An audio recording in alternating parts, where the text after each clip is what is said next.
Hello and welcome to Fight News Now Extra. I'm John Pollock and I'll be joined by John Ramdeen and Robin Black to discuss all of today's news as a new women's fight has been signed for San Diego later this summer. The UFC announces its first inductees for this year's Hall of Fame class, and Nashville gets a main event for the UFC's August Fight Night card.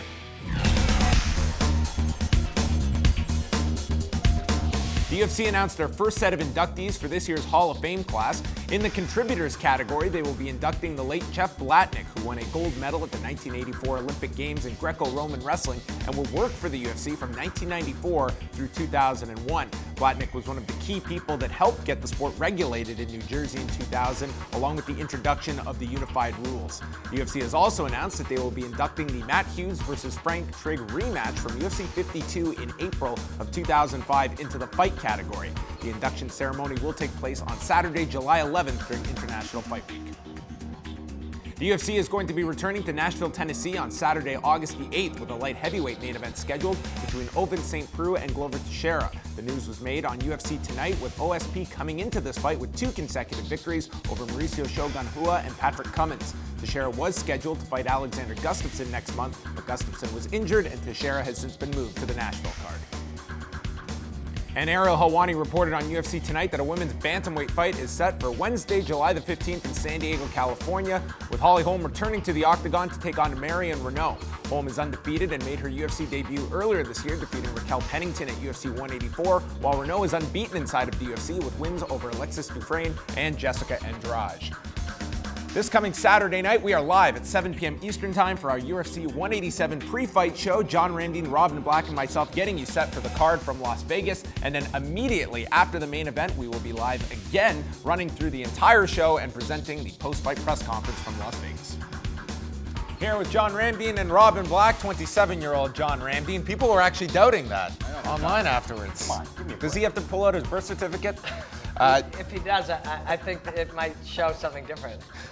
Let's chat about the UFC Hall of Fame. They made the first announcement for this year's induction class. The first one being Jeff Blatnick, who I think when you think about contributors would be right near, if not the top of the list for someone to go in. Long overdue, in my opinion. He passed away in 2012. And someone that maybe not all viewers might be familiar with or maybe just know him from winning a gold medal in 1984. But what a major credibility addition the UFC got by this guy attaching himself in 1994, no less, where the UFC, let's be honest, it might have had a following amongst fans, but credibility to the mainstream, there was just about none. Yeah, exactly. And I believe he coined the term mixed martial arts, right? He was the one that shifted a lot of people, telling reporters no longer refer to it as no holds barred. We want it to be mixed martial arts, which was something that years ago, I mean, it just is such an antiquated term to even call it no holds barred now, and would not be a term that I think would fly. No, it's true, but at the same time, that's what it was at the time, because quite frankly, it was an experiment that still continues today, but it was less refined than it is. So,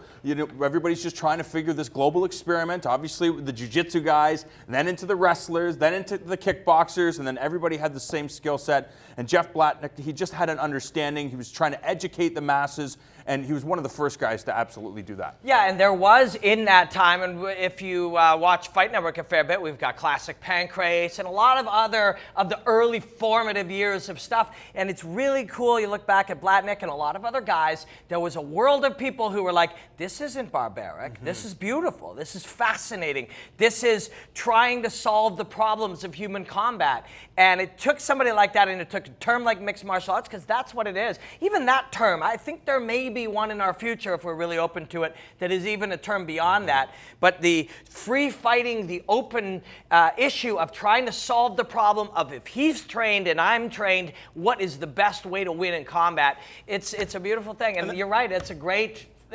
addition to the Hall of Fame. On top of that, wrestlers, now with Blatnick involved, wrestlers now have an opportunity to, after they leave university, to actually make money. Besides becoming a professional wrestler, there was no real avenue unless you wanted to be a wrestling coach or an assistant wrestling coach. And with Blatnick there, people, their eyes being open to the fact that this is a new athletic endeavor that we can go and use our wrestling abilities, add some tools to the toolbox, and make some money.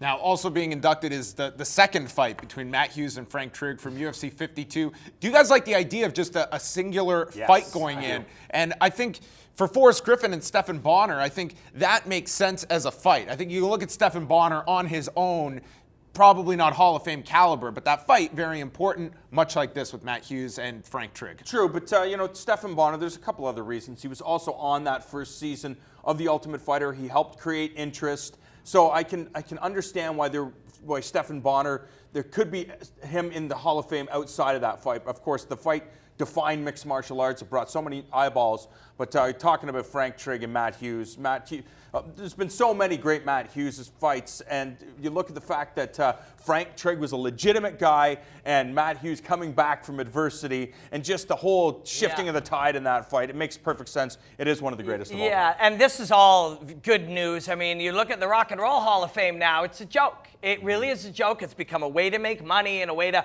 payola your friends and your partners and people you work with in the business. This looks really good on the UFC right now. And if you said to me, hey, Robin, what do you think about Frank Trigg in the Hall of Fame? I'd be like, absolutely. Frank Trigg belongs there.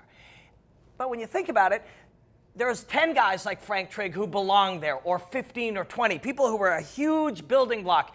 And either you put them all in, or you can't do that, and you kind of can't, but this is a beautiful way to be able to do it, to let Frank Trigg be a part of that history and a part of that Hall of Fame because of one key fight that he was a part of. I like Hall of Fames that are very inclusive and that it's very hard to get in. I would look, Frank Trigg on his own would not be in my Hall of Fame, but this fight was a very big fight, and I have no problem with a fight being honored, much like Griffin and Bonnar. I wouldn't be putting Bonnar in my Hall of Fame, but as a fight, I like that. I think it puts a spotlight on a specific fight in history that it does, there's a business reason to this. We have our entire library that is available to you online at this point. So I have no issue with this, but I like Hall of Fames that it is very hard to get in, and it's not just simply, well, you were a fighter for X amount of years, you're in. Yeah, and you get both this way. It's hard to get in, but if you had one special fight, you've got a way to be in there. I think that's cool. But the thing about Frank Trigg is, this is a guy that helped build mixed martial arts. He was a part of the pioneering era of MMA. He was part of the Real American Wrestlers, that Raw team that has seen some of the greats in mixed martial arts. He was a former WFA champion, an organization that Lyoto Machida fought Quentin Rampage Jackson in. So he was a part of this, the culture that built mixed martial arts. Yeah, he might not have the accolades in the UFC, but he did challenge. It is the UFC Hall of Fame. It is the UFC Hall of Fame, and you're right. That's an early true. Character. He is an early Characters character. mattered. Exactly. Even when you had the best fighters, you needed people that people were interested in seeing them fight. And Frank was one of those guys. Very true. I'm still always interested in hearing what Frank has to say. And I think most will agree these are steps forward with the Hall of Fame process 100%. That people are enjoying, as you will enjoy Fight News Now Extra because it's next. Stay tuned.